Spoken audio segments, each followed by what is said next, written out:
Welcome back. Good morning and welcome to Eye on Politics right now on this 9th day of September 2024. My name is Victor Lo. Thank you so much, Marie, for the news update. And now it's time for us to get into the political arena and fight it together. From whichever part of the country or even outside the country where you're watching us from, please talk to us on our social media handles. Mine is at Victor Lo and at KBC Channel 1. Now, I'm taking you through the newspapers just to give you what is on the front page of our local dailies before we get into our discussion of the day on Eye on Politics. My guests are getting ready and soon I'll introduce them. All right, so let me start with the front page of the Star newspaper. The Star newspaper says, Ogamba's agony as crisis rocks education sector. Ogamba is that's a CS education. All right, that is Julius Ogamba. Ogamba's agony as crisis rocks education sector. That is what is making on the splash of the Star newspaper. It says that Hillside Fire has also exposed incompetence of quality assurance in schools. Could it be a case of being in a fix? Because now the CS announced the formation of 2 committees to review funding model. This is something that has been debated over a couple of weeks, if not months now to say. And now the committee has been formed, 2 committees already formed to review funding model. The student leadership of different universities across the country threatened to go on strike starting today. But now it seems that the CS has bowed down to the pressure and now formed 2 committees to review funding model. This will include university leadership, some of the professionals, as well as university leadership to review the funding model. Thereafter, a report will be handed over to the government for appropriate action to be taken. That is what is here. So could it be a season of discontent? Because number one here, an illustration by the Star says that now there is a lecture strike, school fires, varsity students demos, university funding model confusion, and finally, split in Coupet over teachers strike. So it's a lot of heavy load for the CS, so to speak, because dealing with all this barely 2 months after taking the office is not... Can I say that's baptism of fire? Because this is what we have. You have to deal with the teacher strike on this end, the CBAs here, school fires here. You have to... I'm imagining what the CS is going through and the entire education ministry. But the backstops with him. Hillside tragedy, police now focus on electrical fault that could have caused the fire. Police are pursuing a theory of bulb explosion as the main cause of fire at Hillside and Russia Academy in Nyeri that has claimed the lives of at least 21 pupils. That is what is here on the front page of the Star newspaper. The story still continues, page 2. Let me just take you through that because now pupils say that sparks from an exploded bulb landed on a mattress. That is how it is here. And now police are now pursuing a theory of bulb explosion as the main cause of fire at Hillside and Russia Academy in Nyeri that claimed the lives of at least 21 pupils. According to detectives aware of the probe, the account given by the pupils indicates that the sparks from the exploded bulb landed on a mattress and started the fire that spread fast. And now they can now zero it down to a bulb explosion. It was the bulb near the dome entrance, which is now said to have caused the fire. The investigators say that the electrical fault theory will bring them into back to question of how well the dormitory facilities at the institution are maintained. That is what is here on the front page. Of course, 21 pupils losing life, young souls, so to speak, 21 of them. I would imagine at that particular time of the night when almost all of them were asleep, you know, their point of reaction as pupils, they don't have that sense of quick reaction in case of an emergency. And so you'd imagine the confusion that prevailed at that particular point. So that's what's here. Allow me to introduce my guests so that we can just get into this discussion pretty fast. I have got Engineer Crispus Othimba, who is leadership and governance expert, joining me in studio, and Dr. John Mukundi, who is also a governance and policy expert. Gentlemen, welcome to the program. Good morning. Good morning. I started by asking you how your weekend was. And Crispus, you made my morning a bit... I felt a bit hungry. because of what you told me. Mbuzi lichoma wapi? Mbuzi lichoma kule Masaini, Kajiado, Kitengela sub-county. Good to see you. Yeah, thank you so much. Great. Yeah. Mukundi? Yeah. Karibu sana. Thank you so You also went to church? I went to church. We also went to church. Bwana sifiwe. Amen. Amen. Yes. Great to see you again. Okay. Great to see you. So, gentlemen, let's just start where we begin, where we should, because now, before you go back to the full page of the Star newspaper, 21 pupils losing lives at night. Let me start with you, Daktari. This was something that perhaps nobody expected to happen at that particular point. But now, the speed at which it took for it to be detected and perhaps to be contained, 21 lives were already lost. Yeah, it's a little bit unfortunate. Yeah. And my condolences to the family. And one of the things that I realize is that could be there are so many things that have not been done in our schools.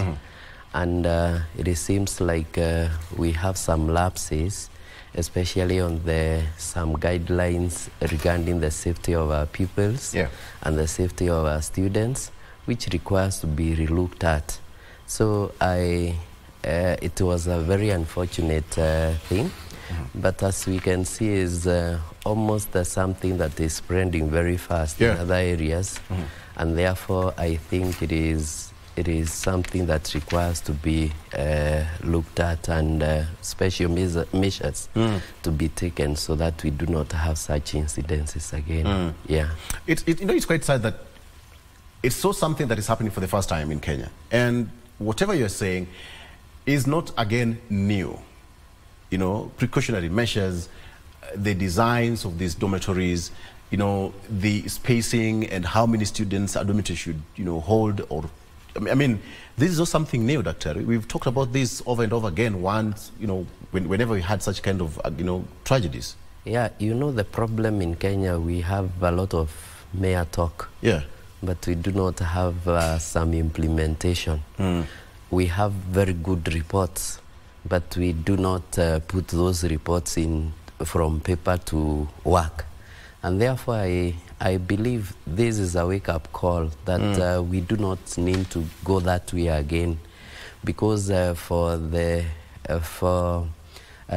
I think it is not something new that we have been having in Kenya, but you realize there is nothing that is being solved. If you find a problem recurring over and over again, it simply means that it has never been solved. So I think we have the Ministry of Education. It requires to really wake up to and rise up to the occasion, because I think if they do not wake up, we are bound to lose many more lives. And I am not prophesying that. I am actually saying it is good that we have those people not to sleep on their jobs. They require to wake up. They require to go to those institutions. They require to re-inspect them. They require to do to check whether all the measures have been put in place. And I also believe the Auditor General did some kind of a report, and so that there are so many lapses in our schools. So I believe it is something that they require to wake up and... Doctor, it's easier said than done. You're giving very good proposal, but easier said. Easier said. It is upon now the new minister. We changed.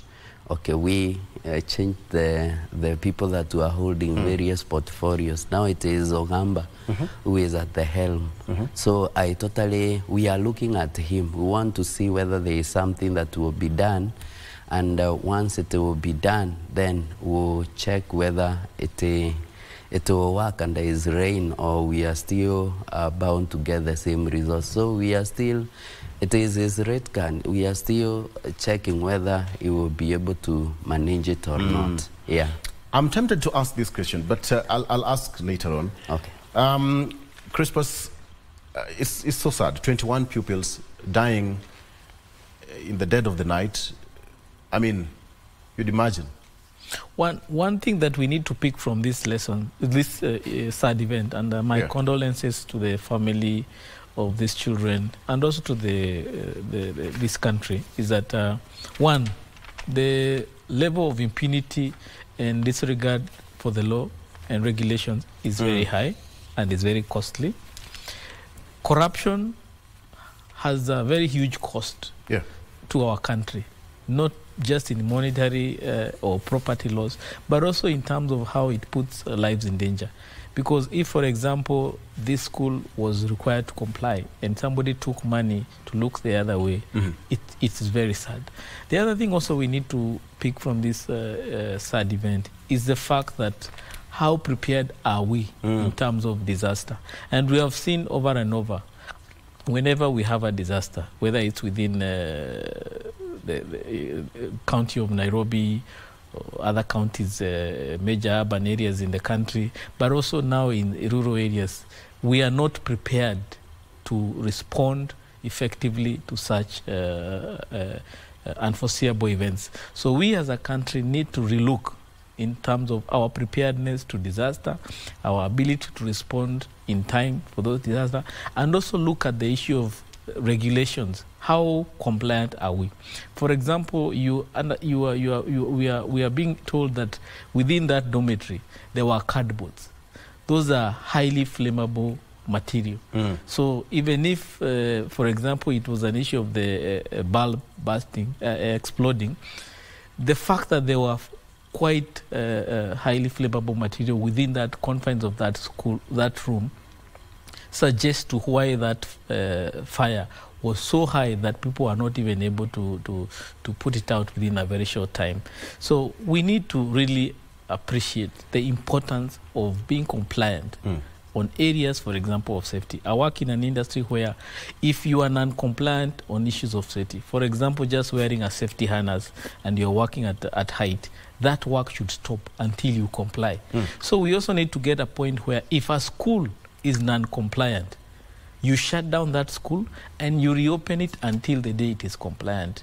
The element of, for example, the issue of distance between beds, the distance between the pathways, the issues about doors and how the windows open, the issue of if there's a matron there within that room, those are very important things for people. There are bare minimums that must be complied with.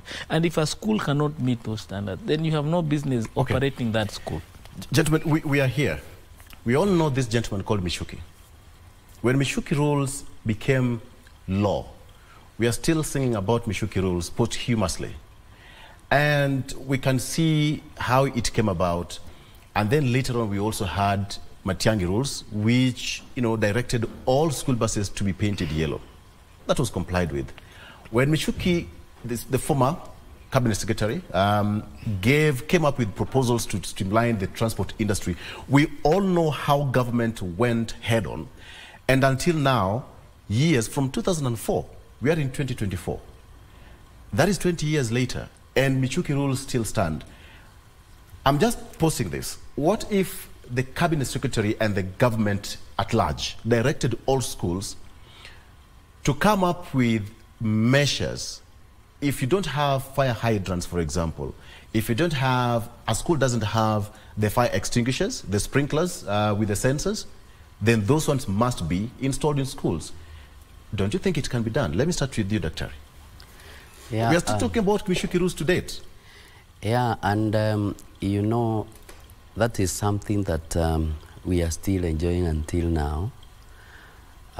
Even the Matiang'i issues have been enjoyed until now.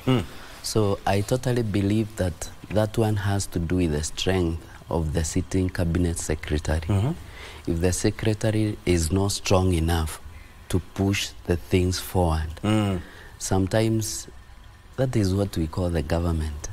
And therefore, if he is simply weak, it is very difficult for any policy to go through. And that is why you realize that such things are based and are tied to personalities. There are several other cabinet secretaries who have tried to do things and they are not working. Yeah. We even have the issue of plastic bags. You realize it worked. But it all depends on them. To Siente Valley, when Corona came here, all of us were taken behind bars. Yes. Just because of that mask worth 20 shillings, 10 shillings. Kabisa. I mean, it's about enforcement. It is about enforcement and the buck stops with the person at the helm. That person, that personality is what can bring that change. Yeah. If the personality is weak, nothing would definitely work. Okay. Yeah. Engineer. Well, I'm a believer that you may not police our behavior 100%. It all goes back to, as a country, what values do we hold as a nation? When you are told about safety within a certain space, how do you look at that information that you've been given, that you need to be safe, you need to operate your business in a safe environment? We still have challenges where our country, we don't have values as a society. When Michuki brought the rules that he brought that time, and he rallied the whole country towards this compliance that he required, and he was seen to demonstrate that he's committed to do that, Kenyans supported that initiative. The administration then allowed ministers to do their own work, and even the civil service was required.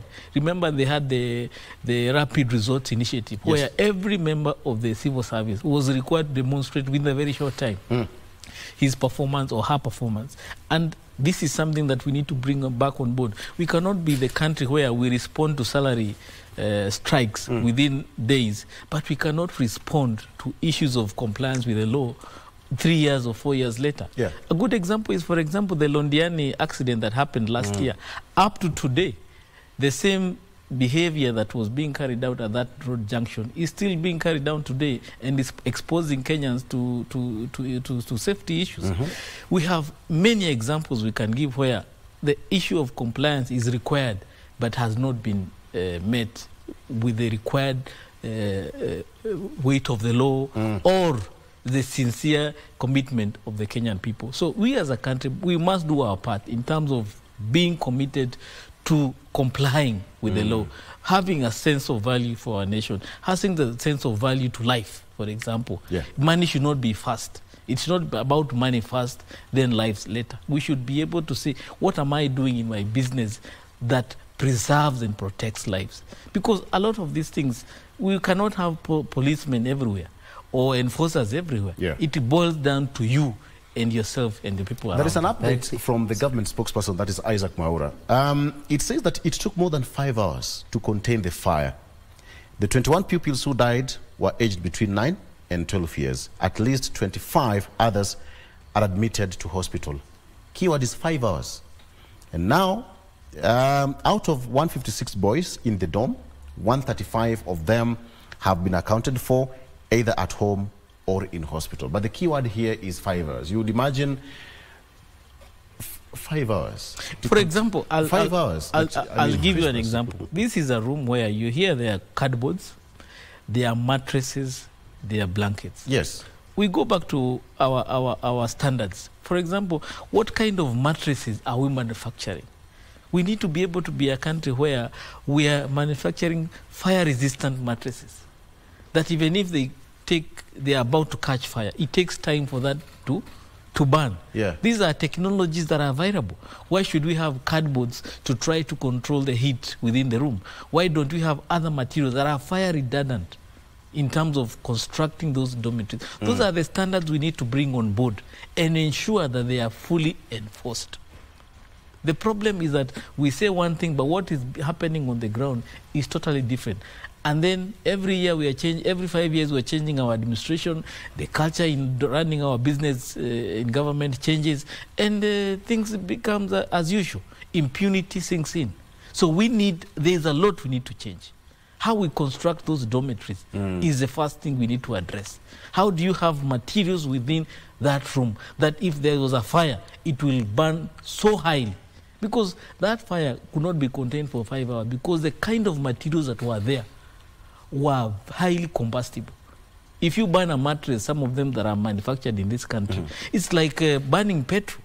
But there are matrices within the industry that you can put in schools that don't have to be burning to such high levels. Yeah.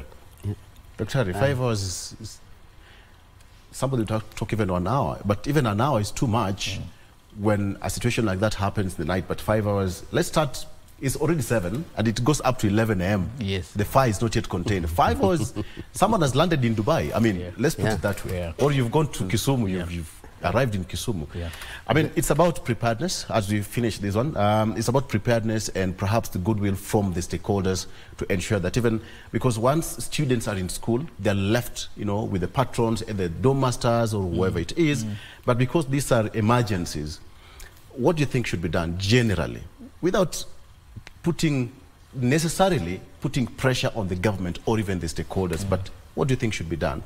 Perhaps a curriculum, such kind of crash courses, first aid courses, but at night, I mean, you would imagine the fatigue with the kids, they've played and all that, they don't have that sense of reaction when such kind of emergencies do happen.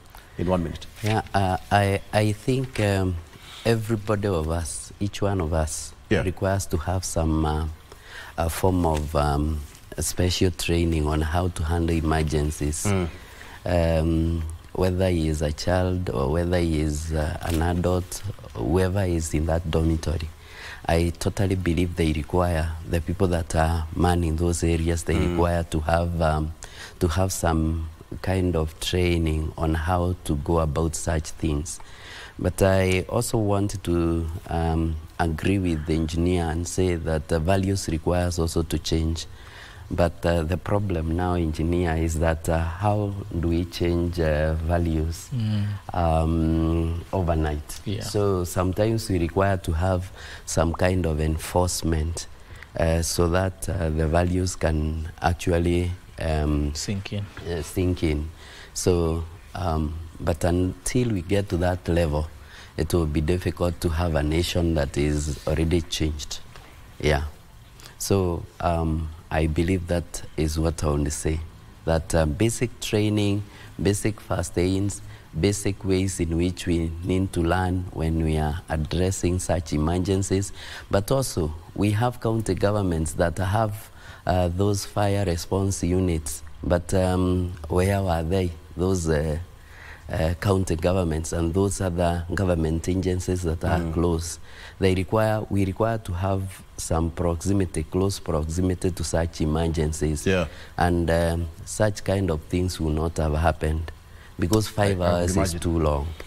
I would imagine. This also reminds us of 2001 when Kianguli boys, 67 boys died, 67. When you go to Kianguli boys in Machakos County, I mean, just passing around that school reminds us of what really happened on that particular night. It was a mass grave. It was one of the darkest moments. That was during Kibaki's era.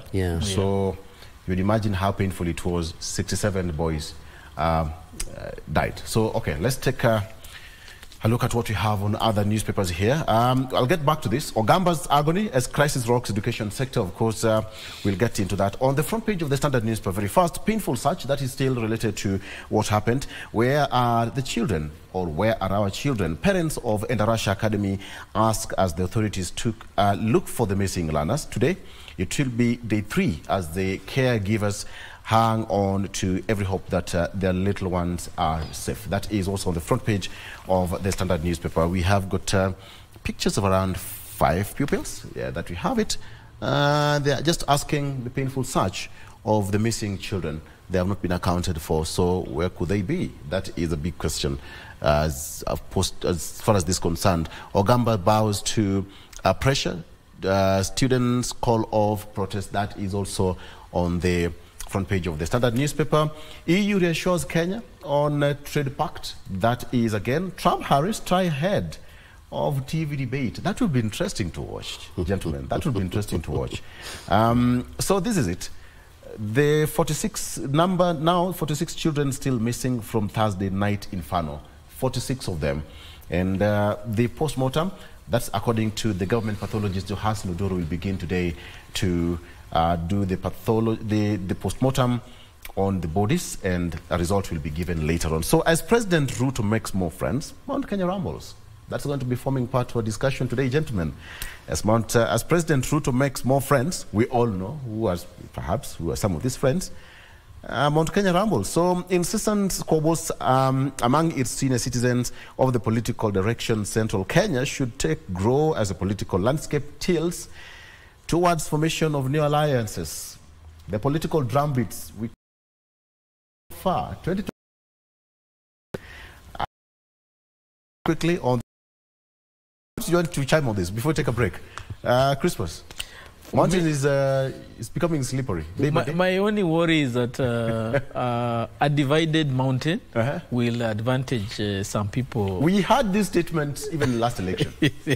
Who split the mountain? Yes. So there is a possibility that there are hands that we cannot see that are working towards dividing the mountain. Because a divided mountain is good for business for some people. While some people value the unity of the mountain, there are those who see that unity as a threat and may want to divide it so that they can be able to extend their stay in power or capture power. For whatever reason they may have, it appears that the division of the mountain is an agenda on the tables for some people. Dr. Watomurima, I don't know what's happening. We all know that statement. It is very difficult to divide Mount Kenya as we speak, because history has shown that they usually look like they are being divided, but at the verge of it, they come together because I think they have some common things that unite them, and that is why they come together every time they realize it is like they are being threatened as far as their unity is concerned. So I don't see that, and anybody that thinks that dividing Mount Kenya will give them some kind of an advantage will be wrong. Because there is also another caliber of some other people. Who are these planning to divide Mount Kenya? We might not tell, but as the overhand engineer say, could be there is an underhand that is trying to do that. Okay. A hidden hand. All right. Yeah. Let's take a break. It's getting hot in studio. Let's take a break. But before we take a break, how about we take a look at what's happening on the weather update before we come back? Friends, Mount Kenya rumbles.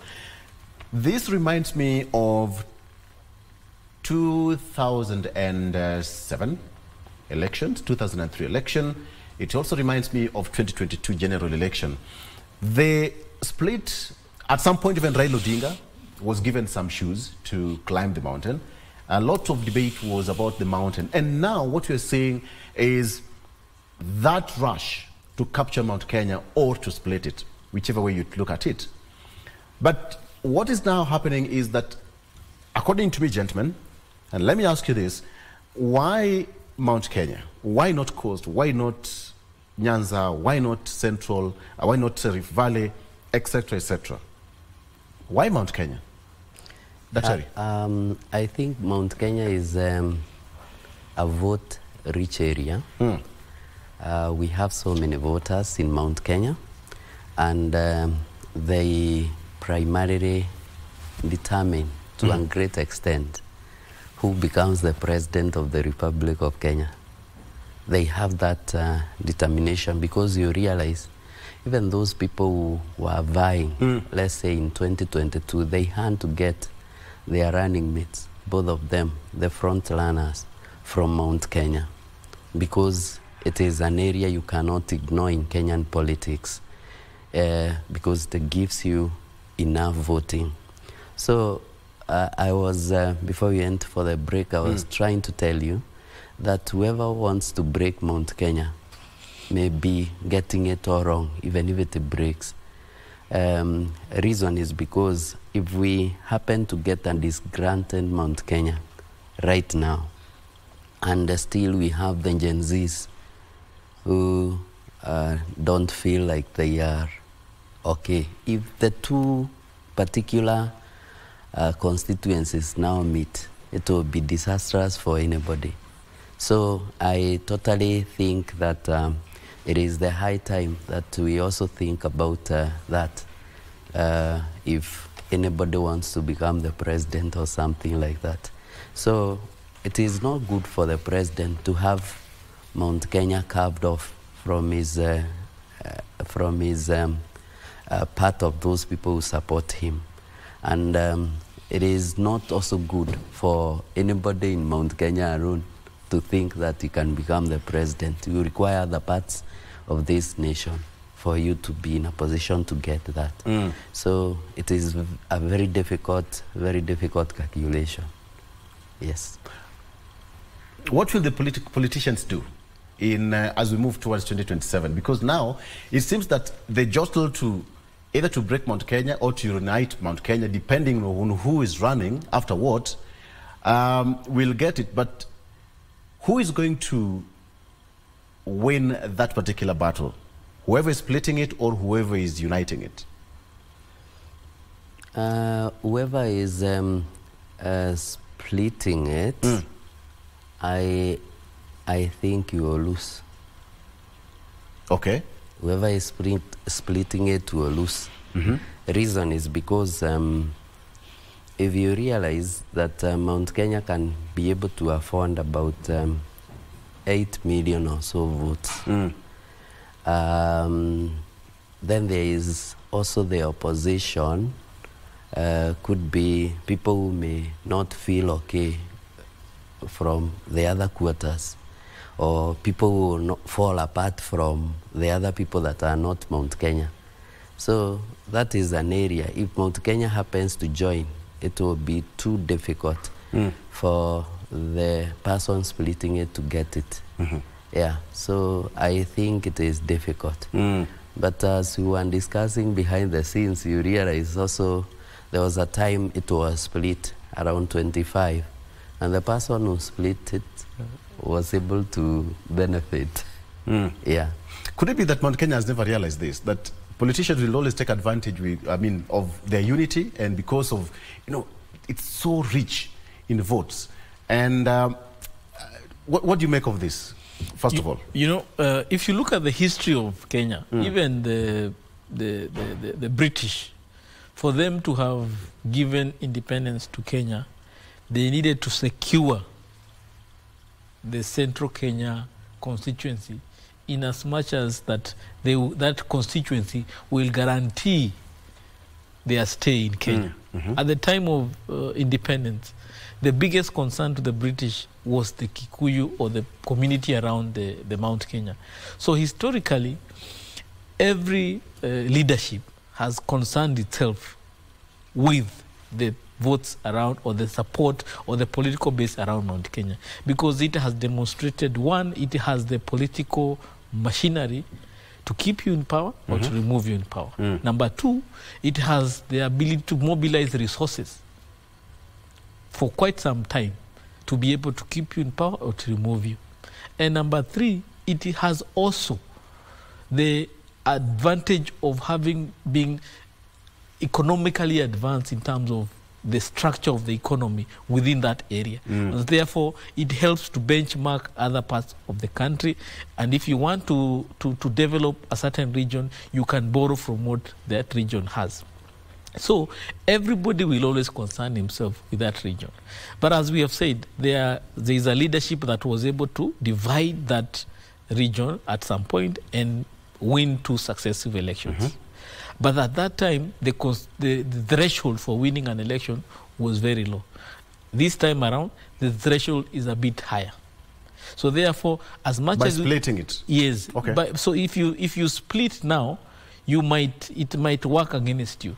But I see a scenario where somebody will allow it to look like it's divided, but at the last minute come as the angel and unite it and still win the hearts and minds of the Mount Kenya region, and they will forget, because the other problem Mount Kenya has, people forget very fast. Yeah. People forget very fast. We don't have a proper record of our history. 2 years from now, we will forget that we had these challenges about milk, about coffee, about all these things, and our businesses were struggling, our contribution to the economy has shrunk, our activity is struggling here and there, and we will go and vote whatever we feel is good. Our emotions are whipped very fast. So we need to appreciate that that could be at play. And there are people who have now really understand this region. You keep them active, divided, fighting here and there. Then last minute, you come with a message of hope, and they will forget whatever happened there before. So could it be okay, let me just put it this way. Could it be what the president is trying to do? Because during last election, the president actually camped at the mountain. Some people say that alijenga boma.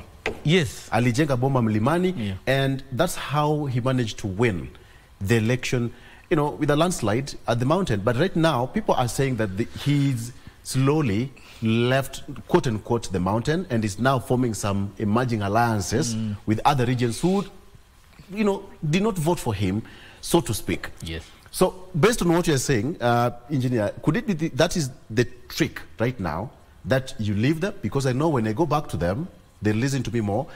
Go and fetch more friends, then later on come back. Once you've won the hearts of these other people, then you can go back to the people who voted for you. Do you think that will really work? Definitely. 5 years is a long time in the Kenyan politics. You see, one thing you need to realize, we are already 2 years into Ruto's administration. We are only left with 2 years, okay? And all those 2 years, we've been kept busy. From one region to the other, we have been engaged.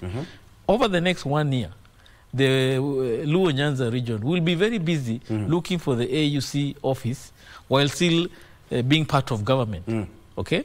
Whereas in the Mount Kenya region, we'll be busy fighting between Kimani Ichung'wah and Gachagua and the other likes who want to jostle for power within that region. So every region will be kept busy, very busy. And suddenly we'll be in 2026 and campaigns will kick in. Then that season of campaign kicks in, everybody has to look for a place to be in. You mentioned the issue of political parties.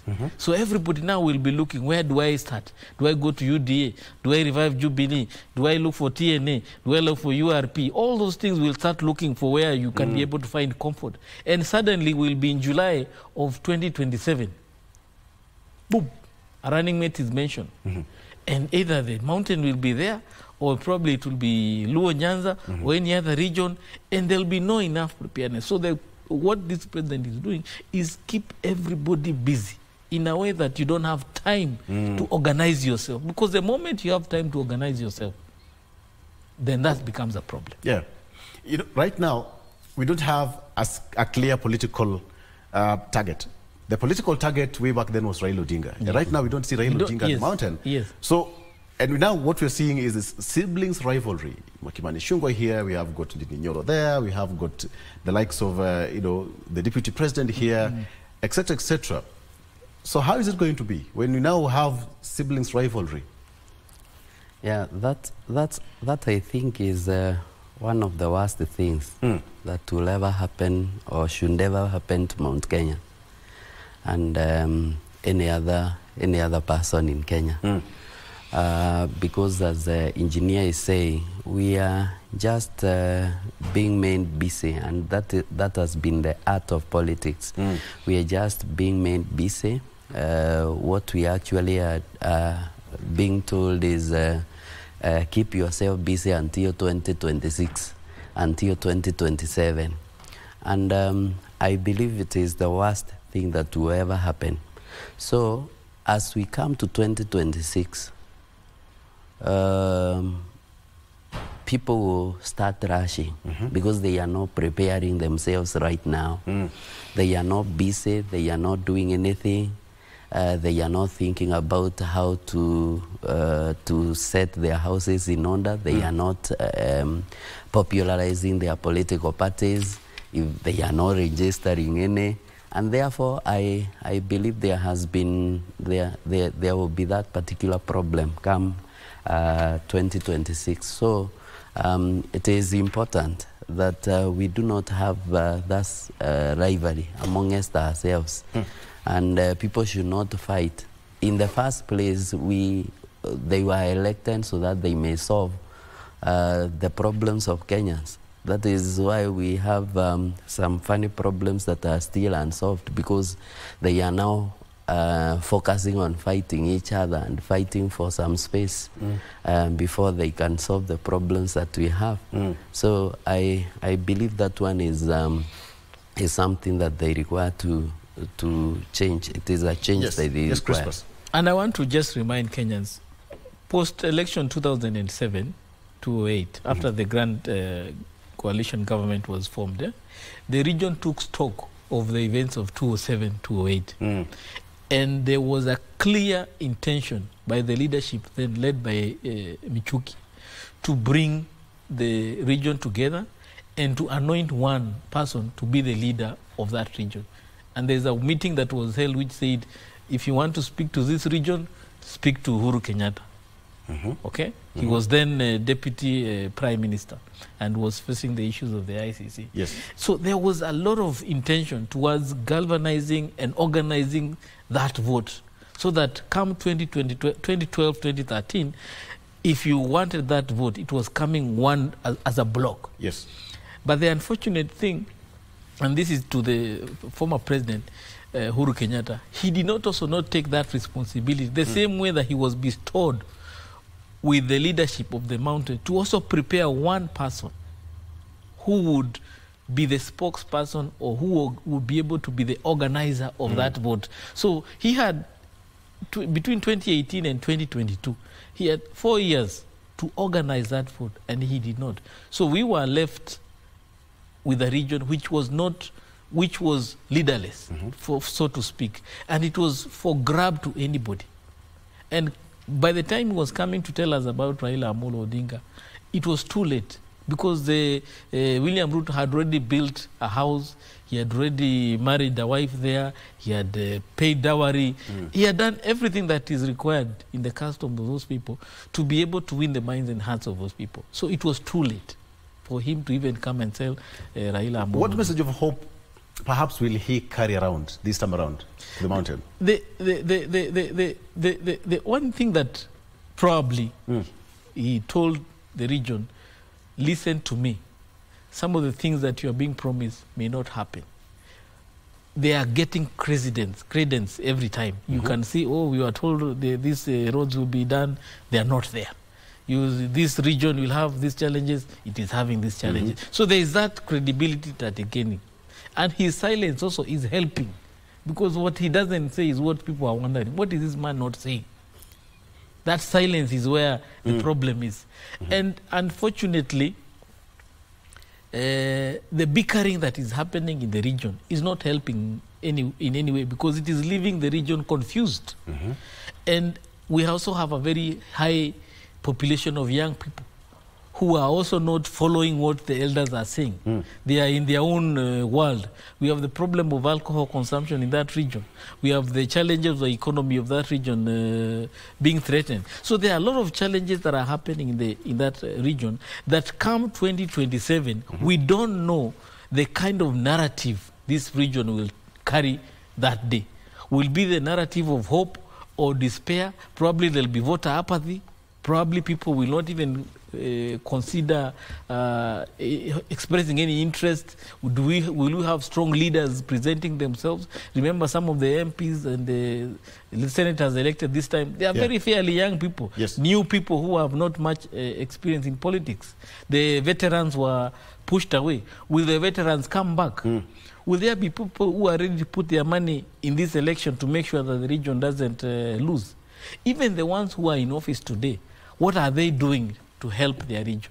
Despite having 11 or 10 members in the cabinet, what are they going to do to make sure that the region benefits before they leave? So there are a lot of issues that we need to consider in terms of the kind of decision Mount Kenya will make come 2027. Dr. Do you think Mount Kenya is feeling the same way he's saying it? The voter out there, what do you think is running through the mind of that voter? Yeah, the only problem that is there in Mount Kenya is actually that gap. And I believe the sibling fighting that you're talking about has been brought about, and it is being brought about by that particular gap that has been left. So the deputy president is trying to fill that gap. And other people are also feeling that he should not fill that gap. We are also there and we can fill that gap. So that is one of the... But a second, way too long, 2 years. Yeah, that is one of the... Trying to... That is one of the things that is ought to have ailing. been an immediate assignment. Yeah, so the voters out there, they are just confused. They are waiting for the dust to settle. Okay. And that has been it. It has been the pattern that has been there in Mount Kenya. Sometimes they wait and they settle on one particular person. And I believe it is still going to happen because as it is right now, they are feeling that there is nobody. There is nobody. There is nobody. That is there's one you're trying to avoid, kingpin. There's no kingpin. You're trying to cut around it. There is no kingpin around. Yes. And therefore, they are waiting for that so that they can follow. And they follow religiously. But also I think in Mount Kenya, there was that failure a little bit, that we were not guided. And you see in Kenya, politics is usually guided. Yeah. So I believe we, on the part of Uhuru Kenyatta, as engineer say, I think we were not guided enough. What's the danger of that? When there is a gap in the mountain, there is a reason why Mountain embraced President William Ruto. Yes. Because President Uhuru Kenyatta was exiting. Yeah. And what you've said, there is, quote unquote, a gap in the mountain on who is, the kingpin. Yeah. Could it be the reason why Mount Kenya opted for President William Ruto? Now that they were looking for a better option on who could have been their kingpin and they did not get it. And now there's a delay of what you're saying, that the deputy president is trying to fit in the shoe to be the kingpin, and there is a gap still. I don't... So do you think it will form the decision to pick somebody from outside to, okay, now that we don't have a kingpin at home, so let's go outside there and look for somebody who will going to take care of our interests as well? I don't think Mount Kenya went for William Ruto because of... he went for the mountain. Yeah, he went for the mountain. And he went for the mountain with a very good narrative, economy. If you mention the word economy to the mountain, you win their hearts. Because many of them are in business, many of them are doing farming and such kind of cash crops. And therefore, he went with a very good narrative. And they were leaderless at that time. So they realized there's a person. We had a president. We had a president. They had a president, yes, all right. But they knew that he was exiting. So they had no other person, because the president had not fronted anybody that they needed to back. And therefore, that is why they went for William Ruto. But right now you realize the people that are worst hit by the economy also, they are the mountain people. They are the people that are saying the taxes are quite high. They are the people that are talking about that. So they are breaking again that marriage. And that is why William Ruto is going for other particular relationships. And he's aware about that? He needs, I don't know whether he is aware. I cannot speak on his behalf, but I think he should be. Because the moment you break that pact about the economy, what happens is that the mountain has to go. You do not tell them about their coffee, you do not tell them about their tea, you do not tell them about dairy farming, they will simply leave you. And I believe, as you are saying, he may decide to come and endear some people, but there is also another opposition that is emerging. You see, the problem has been that we are trying. There was some, I think it was some kind of a strategy to silence the opposition. Yeah. And because the opposition now, Raila Odinga seems to be a little bit quiet and having some low profile, you have found some other young men also coming up, and they are gaining some ground. So it is an opposition also that is coming up, and they are doing what he does best. So it is difficult. I love the way you're looking at it. I mean, the leadership issue here at the mountain, because we have young, again, not young person, but okay, as compared to other leaders who've been there before, the likes of Ndindi Nyoro, Kimani Ichung'wah, who are getting out there. And you remember what the deputy president said at some point, even the president, you know, our vijana watulie, you know, we'll guide them, we'll show them the way and all that. I'm looking at what on the Standard, what the deputy president said, that his allies now allege that he's been sidelined and further complained of being victimized. This is not something new. Remember, President William Ruto, who was then deputy president, did the same. He was victimized. He was, again, a nobody in the government way back then with President Uhuru Kenyatta. When you talk about this, and his allies are saying that he's been sidelined, he's been victimized and all that, is this really working for him or breaking him even more? Crispus? You know, as a country, we have not demonstrated a good culture of sharing power. With a focus to win Mount Kenya. Let's just start with that. Just generally, yes. We don't have a culture of sharing power with a bit of decency. If you remember when the Grand Coalition government was there, Raila used to complain about not being provided with a toilet, the carpet was half, you know, the carpet nusu. You play the victim. Yeah. So everybody who is supposed to be second in command in Kenya over the last, say, 20 years, even when Raila was he said Kibaki Tosha, assuming he was a de facto second in command, he also complained the share of government was not enough. So we've not developed a very good culture of where if I come to work with you in forming a government, you need to respect me as your co-principal or your principal assistant. And the same challenge that William Ruto went through in the other administration of Uhuru Kenyatta is the same thing that is happening now. It may not be directly from him, but maybe the people around him who were exercising more power than they're supposed to have, they are frustrating the deputy president. And I also don't see, even if a future president, if we don't change this culture where people who are supposed to be your deputies or co-principals, you don't respect them being treated otherwise. Do you think it's the reality or it's just a copied script? Okay, now that you are here, you also run with the same script, saying that you're victimized. We may not know. You're being underrated and all that. We may not know. Yeah. But going by the man who we know Rigathi Gachagua is, he's a truthful man. He says as it is. So whatever he says, we must hold him to that. That if he's frustrated, he is frustrated. When he's not frustrated, he's a very happy man. And he shows it. He does not hide. You understand? So he might have been denied a chopper then. Now he has been given a chopper. Have you ever seen the deputy president saying that he's happy ever since the election? I mean, let me just put it that way. Have we? The deputy president has had his good moments where he has really won a good card in a game. But when you hear him complaining, there is a problem. You know, it takes one thing. Maybe you are denied fuel for your cars. That's it. Or salaries are delayed in your office. Interesting. Or your suppliers are not paid. Some of these are different casts, but the script and the play, the plot remains the same. Yes. Some of these things are political gimmicks. And in politics, you play victim. Yeah. Once you play victim, you get more votes and sympathy votes for that matter.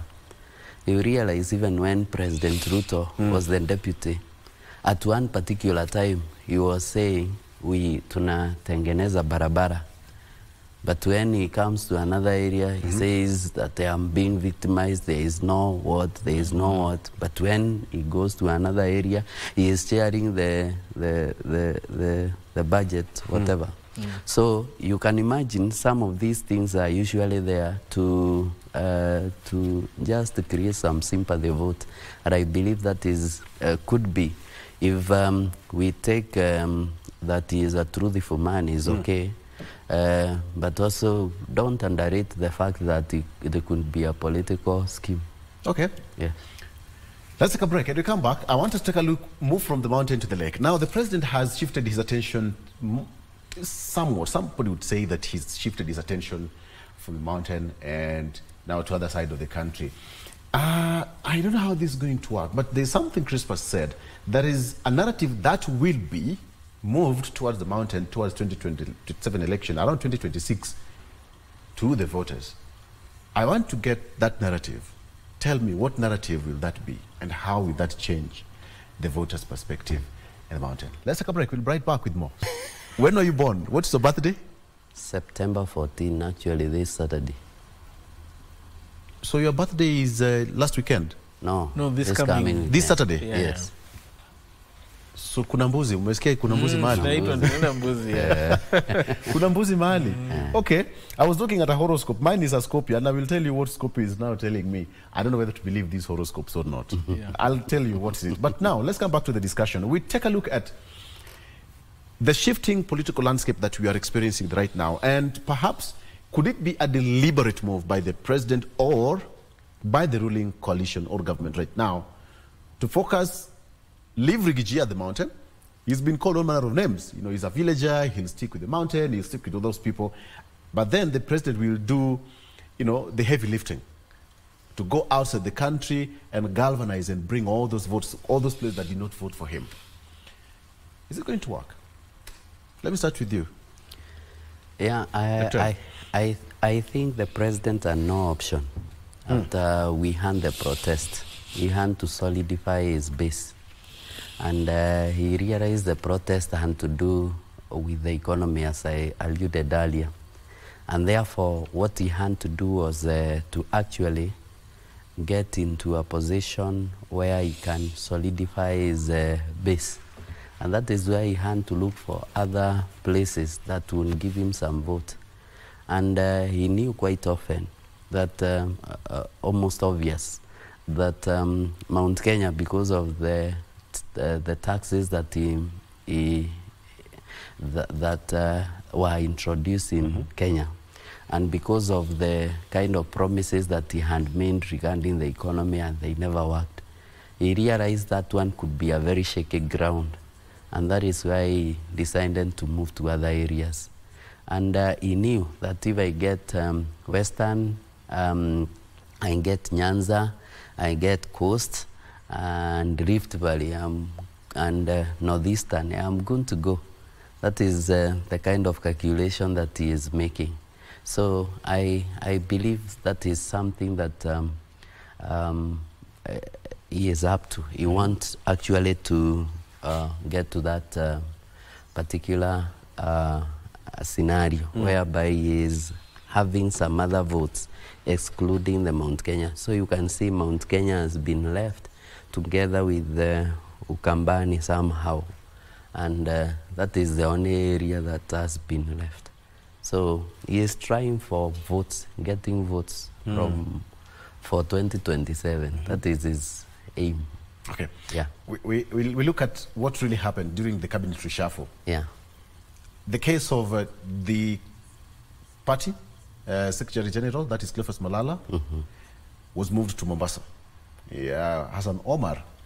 We've seen how some positions are spread in Western Kenya, so to speak. And we also see how some positions have been spread in Nyanza. The heavy lifting is working for the president. Crispus.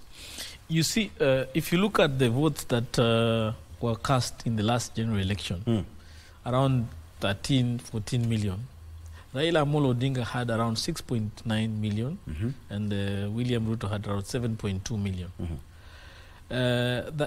On that 7.2, Mount Kenya brought in close to 3 million, 3 point something million.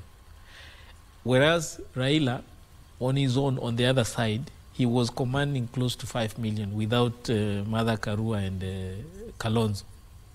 So if you remove Mount Kenya's vote from the Kenya Kwanza coalition, and you take that, the other votes to Raila's vote, the numbers show that an alliance between Raila and Ruto would win an election. Okay? Because Raila's vote is secure. Luo Nyanza, Coast, Northeastern, Western Kenya, wherever he got his votes, it's locked. It never changes come any election. The Kenya Kwanza vote that William Ruto got outside Mount Kenya also is still locked with him. It's not for grab to win, because there is nobody in Mount Kenya is able to take that vote that is outside the Mount Kenya at the moment. I don't think even if Gachagua stood for president, he cannot get any votes outside the Mount Kenya region. We can only say he has cultivated enough grassroots power within the Mount Kenya vote or the diaspora in the Mount Kenya, for that matter. So therefore, anybody who would do numbers would suggest that it would be in a safe place to bring Raila on board and bring the other vote from Kenya Kwanza to form the basket that will win William Ruto's election come 27. And therefore, this heavy lifting he's doing right now, even you can see the kind of cabinet that was formed after the Gen Z movement, it was heavily skewed to have very strong leadership from the other side in terms of the people who are picked from ODM coming to join government, and even the people who are retained from the other side of the country who are not from Mount Kenya were very strong leaders, as opposed to the kind of leadership that was nominated within the Mount Kenya region. I don't think this is the kind of leadership that can go to the grassroots of Mount Kenya and bring Gachagua or William Ruto any votes, suggesting to the fact that a weaker Mount Kenya region is good for business. Yes. So if that is the William Ruto strategy, we are yet to really give it his approval. But we will see over the next 2 years where, in terms of activities, political activities will go. Because we have projects or programs that he has launched within that region over the last 1.5 years and are yet to kick off. If they don't kick off, now what narrative will you sell to the Mount Kenya region? That is the question. Remember, before you break, I said, what will be this narrative? Because we had forums this message that were led by Gachagua to discuss milk, to discuss coffee, to discuss all these things. But what has happened over the last 2 years to help us lift the people of Mount Kenya in terms of addressing some of these economic challenges, we are yet to see. If that now shifts, the focus will be now towards the Lake region in terms of the investment the government will do towards winning the minds and hearts of those people. But even with that, because we've seen the history of the Lake region and the western side of, you said that Raila Odinga's voting bloc is always intact, every electoral cycle. So do you think the president is aware of this, that come 2027 election, yes, they'll say that they have a right to get all those developments just like any other part of the country, and they'll retreat back to their voting pattern? You know, 2007, William Ruto was the chief campaigner for Raila Amolo Odinga. Things have changed. He is the one who cultivated this bloc that Raila has used for the last 10 years. He's the one who has worked hard to make sure it is there. He built it for him. The only vote that he left 10 years ago. The only vote that he removed from him was emerging new voters. But one thing that has happened, Raila Amolo Odinga's vote has remained intact. If you go to Coast region, nothing has changed for him. If you go to Western Kenya, he still had significant votes, even without Wetangula and Mudavadi supporting him. The likes of Baraza and Oparanya delivered on his part. Even Cleophas Malala did not win because he did not support Raila Amolo Odinga. When you go to Luo Nyanza, you go to Gusii Nyanza, he still has his vote intact. There are people who stood with ODM and won without even being very favorable, the favorite candidate, but because the party was very popular. So you cannot wish away the kind of, this is a man who has built his political base for the last 30 or so years. And there are people who are fanatic about Raila Amolo Odinga. So you cannot wish them away. Gachagua was just elected an MP in 2017. That's why you find somebody like Ishungwa is not able, doesn't see why he should respect this person. Because for me, I'm a third-time MP. At one point, I was unopposed. Are you getting me? So what are you telling me? You were given this seat in 2017. Now you've given this DP position. What are you telling me? This is interesting. I'm looking. This is interesting. You've talked about he was elected and now he's a deputy president. A majority of these politicians, call them big shots, have political parties. Musalia Mudavadi had ANC until they joined the government. We all know the history of Ford Kenya, Moses Tangula. Raila Odinga has ODM, Martha Karua has, Na Kenya. All of these other big people have the political parties, apart from the deputy president who does not have a political party registered by himself. What's the danger of that? I think it is not very dangerous. It is not very dangerous? Yes, because... because numbers matter in politics, remember, Dr. Yeah, because one of the things that I have seen in Kenya is that people don't... popular political parties do not really matter. What happens is that we find like UDA just came a few months to the elections, and it was popular. Jubilee, you remember, it was also joined and it worked. I think the only party with some history is ODM. But I also feel like that alliance, just to get back where we were, that alliance, I don't think it will work well for William Ruto. Either way, it is the ODM and Raila Odinga that will win in all these matters. Because come 2027 election, those ministers, like John Bandi, Oparanya, and all those people that have been brought in the broad government, they will say, if it works, if the economy works, they will come and say, we were the people who have made this economy to work. If it doesn't work, 2026, you'll find them out saying, we told you, we trying to do this, he was not hearing. Any of the two will work against him. So I think it is a very dangerous ground for William Ruto also. Yes. What do you think about that one? Because if the deputy president doesn't have a political party, and therefore someone from somewhere would have a political party and run to the hearts of Mount Kenya with a very good message of hope, and prosperity. Will that change the narrative?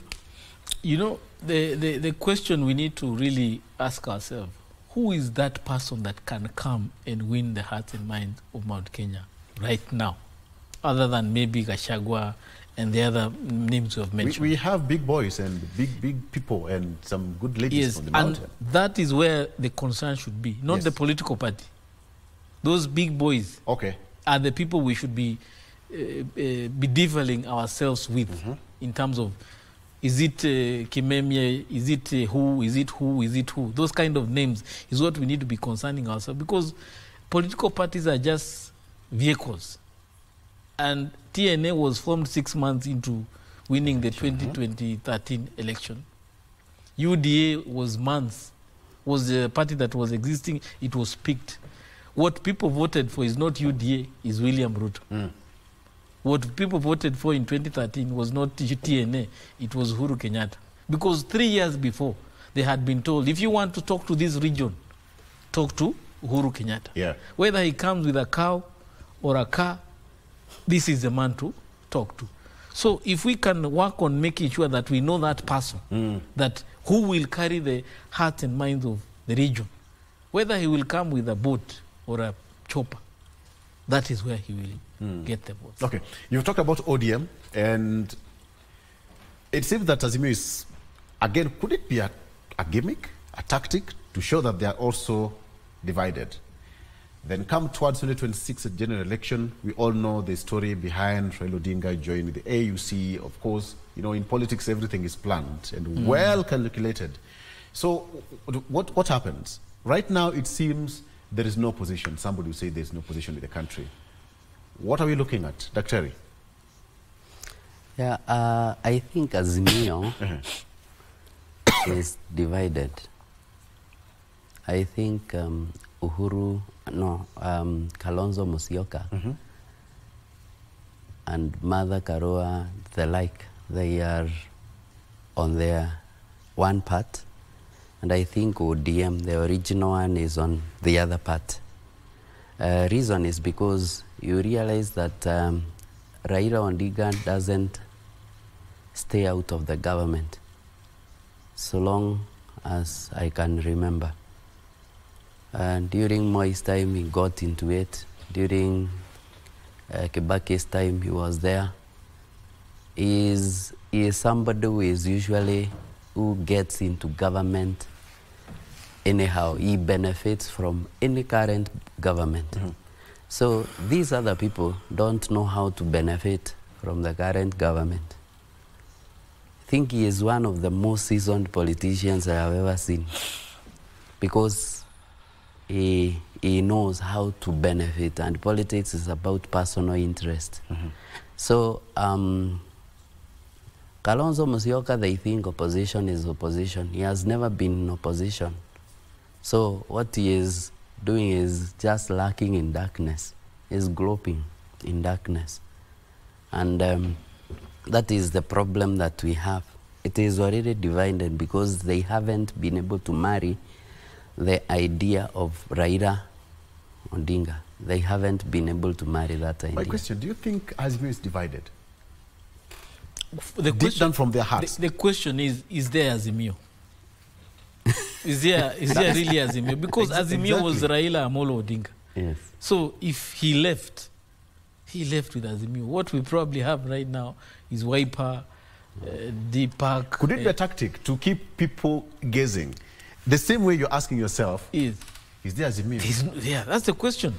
Because so what if, yes, there's Azimio in 2026? The Azimio we know went to Kamukunji. They welcome Raila with Uhuru Kenyatta. They said, this is the chairman, this is our party leader. And then Kalonzo came last minute. He was forced to come in last minute to that meeting. He was not part of that meeting. He was literally whipped because he was the option of going to So there's no, according to this, so no Azimio. In my opinion, that's people who formed Azimio, which is there. Now Kenya, Martha Karua has already left. The party wrote, we are leaving Azimio. Uhuru Kenyatta is no longer president and is very silent. Raila is heading to the AUC.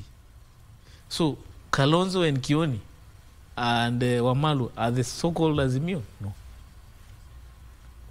Okay. So there's no Azimio. What if, I ask this question, 2026, Azimio is here. All those people you've mentioned are back in the fold. We will have another formation. We had NASA, we had CORD. Now we have Azimio, which is gone. Now 2027, we will also have its own marriage of sorts. Who do you think? And as he said, there is Raila. Kalonzo has never sustained himself in the opposition. Raila has crafted the art of being the opposition while benefiting from the government of the day. That is not, I don't think there's any politician who has been able to do that. That I'm able to call myself the opposition leader and still benefit from the government I'm supposed to check. I don't think there's anybody. Because any other person who has done that, either his businesses have gone down, for example, Matiba, okay? The pro-democracy movement, people of the 90s, all of them, they lost their wealth, their political base by opposing government. Yet Raila is the only person who is economically, politically, has never suffered any consequence. And that's a question many Kenyans never ask themselves. You know, I'm opposing you, but back behind the scenes, we have just friends. We don't have enemies here. Exactly. This is how we do it. Exactly. But before cameras, you know, exactly. Because if you look at Matiba lost everything. Yeah. For opposing the government of the day. Yes. And many other. We can go mention. But this one man has never. What are you seeing in 2027? I don't want to ask this question, but what are you saying in 2027, gentlemen?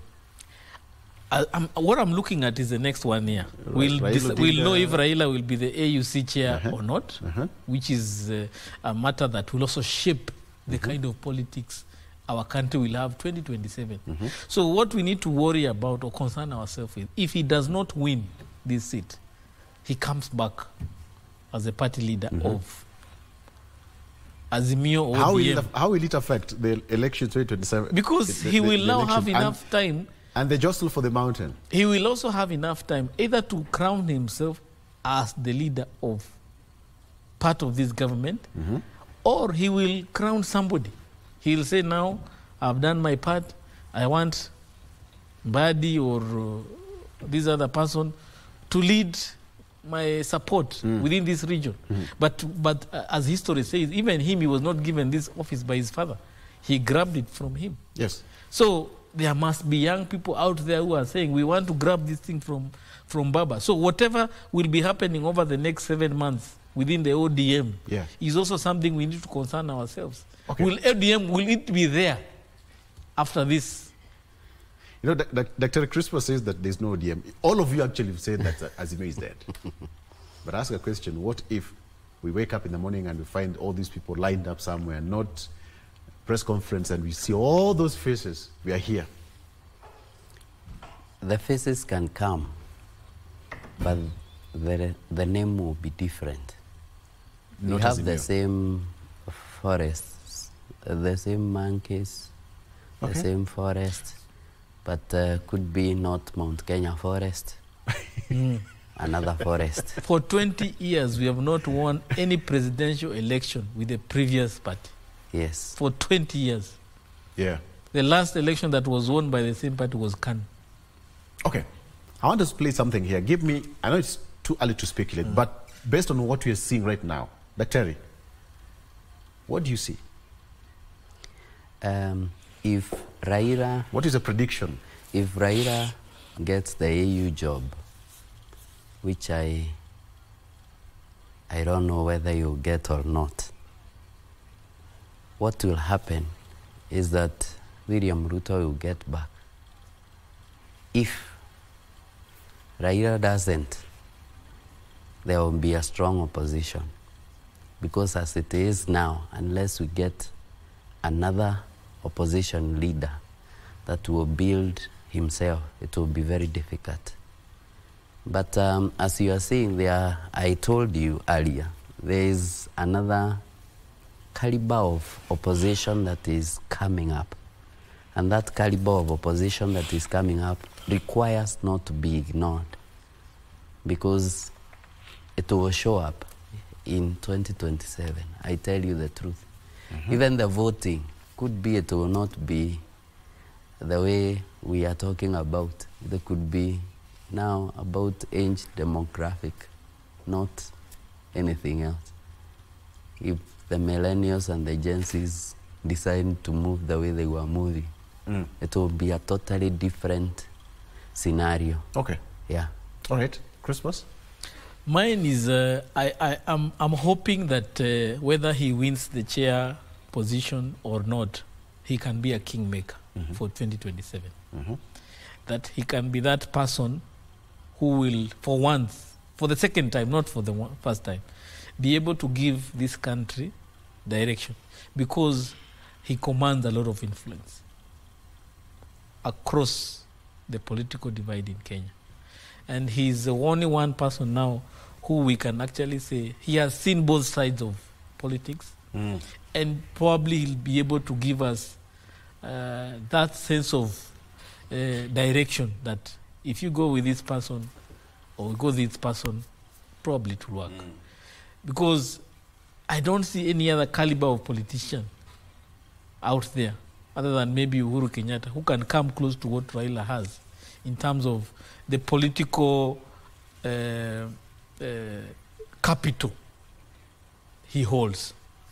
The other challenge I see we have is that these young people, as much as they have made their voices heard, they are yet to organize themselves. And therefore, it may add to nothing if they don't take that movement to a point where it's an organized movement that has people who are voting, people who are registered to vote, people who have national IDs, and they are able to have an agenda that can win the hearts and minds of all Kenyans, that they can be part of the narrative. Whether that narrative is going to be sold in Luo Nyanza or in Western Kenya or in Central Kenya or here in Nairobi, that the Gen Z's narrative will be part and parcel of the discussions that we'll have, and it will be an organized narrative. Right.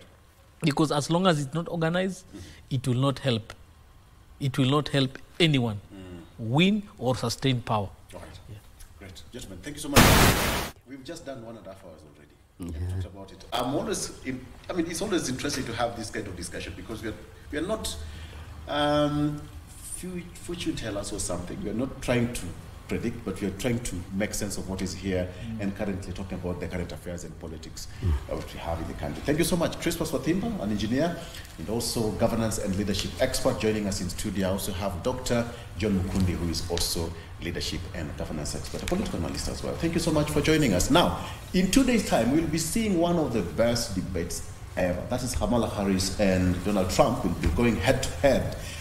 I'm waiting to see how that will be. The policies, the international policies that these two people have for these, as we head towards the election. Donald Trump has his own policies, as well as Kamala Harris. It will be interesting to see how that will be. All right, before we wind up, somebody has asked me, Director, for the first time, traffic. For the first time, traffic we have here is not so good. It's been a long time coming. So coming into the CBD, that's around Globe Roundabout is busy, all right? That is as you come from Thika Road, I know that one cannot be beamed there, but I used my laptop here. So Thika Road, also coming all the way. It's bumper to bumper as you come all the way from KC University, that's around Outer Ring Road. It's packed. Coming from the Kenya School of Monetary Studies, that is what you have. So that is what we have. If you're coming to the CBD, please be patient, and that's what we're having. All right, so let's wind it up there, but where the updates is updates. My name is Victor. Good morning.